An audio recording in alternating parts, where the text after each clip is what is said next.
0대3으로 진 것이 다행일 정도의 처참한 경기력이었습니다. 무엇보다 토트넘에는 공격의 주포이자 득점 생산의 50%를 책임지는 손흥민이 나오지 않은 상황에서도 이런 패배를 당했다는 건 완벽히 전술적으로 패배했다는 것입니다. 최고의 피니셔 소니에게 베르너에 찾아온 두 번의 기회가 왔다면 두 번 모두 완벽히 득점했을 것이라 100% 확신합니다. 맨체스터 유나이티드와 토트넘의 이번 라운드 프리미어리그 최고의 빅매치가 끝난 후 엄청난 반응들이 쏟아져 나오고 있습니다. 혹사에 이은 부상으로 결장한 토트넘의 에이스 캡틴 손흥민. 리그 12와 11위를 다투며 쉽지 않은 리그 초반 페이스를 달리고 있던 두 팀. 포스테코글루와 테나흐. 전술적으로 비난을 받으며 위태로운 인기를 유지하고 있던 두 감독. 그리고 맨체스터 유나이티드의 홈구장 올드 트래포드에서 펼쳐진 이 경기가 무도의 예상을 깨고 토트넘의 3대0 완승으로 끝난 후 심상치 않은 반응이 나오고 있는 것입니다. 특히 이례적으로 휴식을 부여받으며 원정에 동행하지 않은 손흥민 선수이지만 홍명보는 자신의 위태로운 감독직을 유지하기 위해 손흥민 선수를 이번 최종 예선 명단에 기어코 넣으며 또다시 혹사 논란을 덧붙였는데요. 이러한 가운데 맨유의 레전드이자 맨유의 영혼 그 자체라 평가받고 경기장을 찾았었던 루니가 경기가 끝난 후 경기에 활약하지도 않은 손흥민 선수를 언급하며 예상치 못한 반응들이 쏟아져 나오고 있습니다. 해당 소식 탑클래스에서 전해드리도록 하겠습니다. 토트넘 후스퍼는 손흥민이 없어도 맨체스터 유나이티드를 완파했습니다. 토트넘은 30일 영국 맨체스터의 올드 트래포드에서 열린 프리미어리그 6라운드에서 맨유의 3대0 대승을 거두었습니다. 이로써 토트넘은 3승 1무 2패로 리그 8위에, 맨유는 2승 1무 3패로 리그 12위에 위치하게 됐습니다. 이날 손흥민은 개막 후 처음으로 명단에서 제외되었습니다. 손흥민 선수가 명단에서 아예 빠진 것은 매우 드문 일입니다. 손흥민은 카라바흐와의 유럽축구연맹 유로파리그 1차전에서 선발 출전했으나 후반 막판 쓰러졌습니다. 영국 공영방송 BBC의 니제르 킨셀라 기자는 솔랑케 골 이후 손흥민은 쓰러져 치료를 받았고 티모 베르너와 교체됐다. 예방 차원일 수 있지만 손흥민의 표정은 굳어 있었다고 전할 정도였는데요. 엔제 포스테코글루 감독은 메뉴전 사전 기자회견에서 손흥민을 제외하면 모두 괜찮다.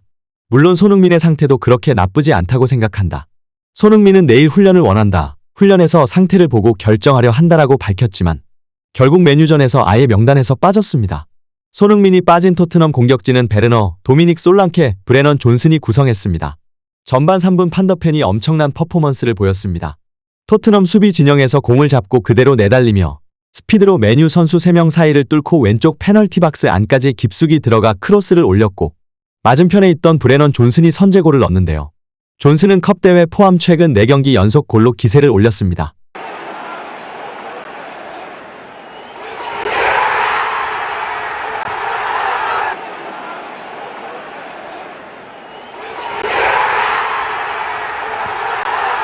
경기 후 존슨은 판더펜이 돌파를 시작하는 순간 프리미어리그에서 판더펜만큼 빠른 선수는 없다고 판단했다며 그래서 멈추지 않을 거라는 걸 알았다.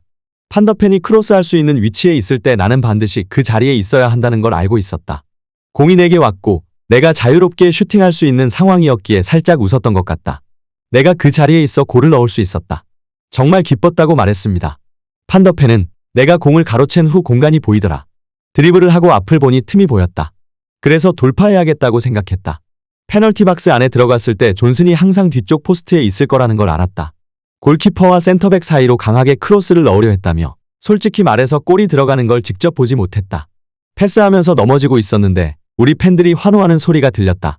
그때 골이 들어갔다는 걸 알았다고 당시 상황을 돌아봤습니다. 이후에도 토트넘은 맹공을 펼쳤고 맨유는 고전했습니다. 전반 42분 브루노 페르난데스가 퇴장하면서 수적 우위를 얻은 토트넘은 후반 2분 쿨루셉스키의 골로 2대0을 만들었습니다.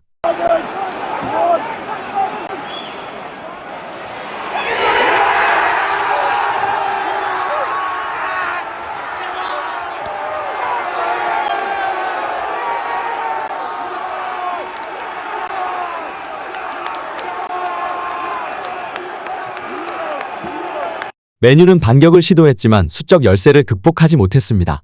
도미닉 솔랑케가 추가 골을 터뜨리면서 경기는 3대0이 되었는데요.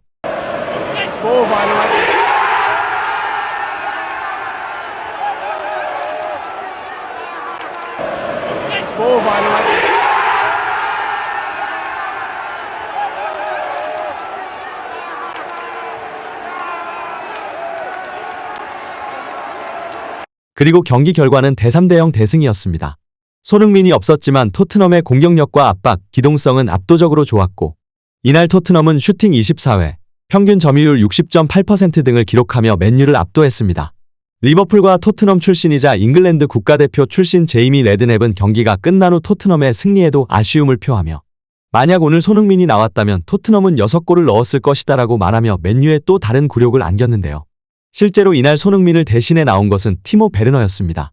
하지만 베르너는 전반 38분 완벽한 골키퍼 1대1 기회에서 때린 슈팅이 골키퍼에게 막히고 후반 10분에도 거의 골키퍼 1대1 기회에서 때린 슈팅이 야케 오나나에게 막혔습니다. 우리 모두가 기억하는 손흥민 선수의 익숙한 그 맛, 저런 장면에서는 절대 골을 놓치지 않는 리그 최정상급 피니셔의 모습을 알고 있기에 완전히 무너져버린 맨유의 수비 라인을 손흥민 선수가 있었다면 더욱 더 효과적으로 공략하고 득점을 올릴 수 있었다는 것입니다. 축구 통계 사이트 풋몹에 따르면 베르너는 예상 득점이 0.61골이었지만 골을 넣지 못했습니다. 큰 기회, 완벽한 기회를 놓친 것이 2번이나 되었습니다. 이날 토트넘은 기대 득점이 무려 4.67점에 달했는데요. 거의 5점에 가까운 수치였지만 실제로는 3골만을 득점하며 아쉬움을 삼켜야 했습니다. 만약 베르너가 결정적 기회 2번을 모두 넣었다면 3대0이 아닌 5대0 대승이 가능했을 것입니다. 베르너가 손흥민을 대신해 출전했기에 만약 그 자리에 손흥민이 있었다면 완벽한 2번의 1대1 기회를 놓치지 않았을 것으로 생각됩니다. 이러한 가운데 맨유의 레전드이자 맨유의 영혼 그 자체라 평가받고 경기장을 찾았었던 루니가 경기가 끝난 후 경기에 활약하지도 않은 손흥민 선수를 언급하였는데요. 0대3으로 진 것이 다행일 정도의 처참한 경기력이었습니다. 무엇보다 토트넘에는 공격의 주포이자 득점 생산의 50%를 책임지는 손흥민이 나오지 않은 상황에서도 이런 패배를 당했다는 건 완벽히 전술적으로 패배했다는 것입니다. 최고의 피니셔 소니에게 베르너에 찾아온 2번의 기회가 왔다면 2번 모두 완벽히 득점했을 것이라 100% 확신합니다. 이렇게 영국 레전드들의 극찬이 이어진 가운데 홍명보는 또다시 부상 중인 손흥민 선수를 차출한 데에 이어 지난 경기 자신의 전술이 완벽했고 자신이 감독으로 선출된 것에 대해 아직까지도 문제가 없고 억울하다고 밝혀 국민들을 분노하게 만들었습니다. 분명 무리해서 출전시키지 않겠다고 밝혔지만 대부분의 팬들은 그럴 거면 차라리 부르지를 말아라라는 비판의 목소리가 커지고 있는데요. 특히 손흥민 선수는 지난 유로파리그 경기 전 우리는 로봇이 아니다.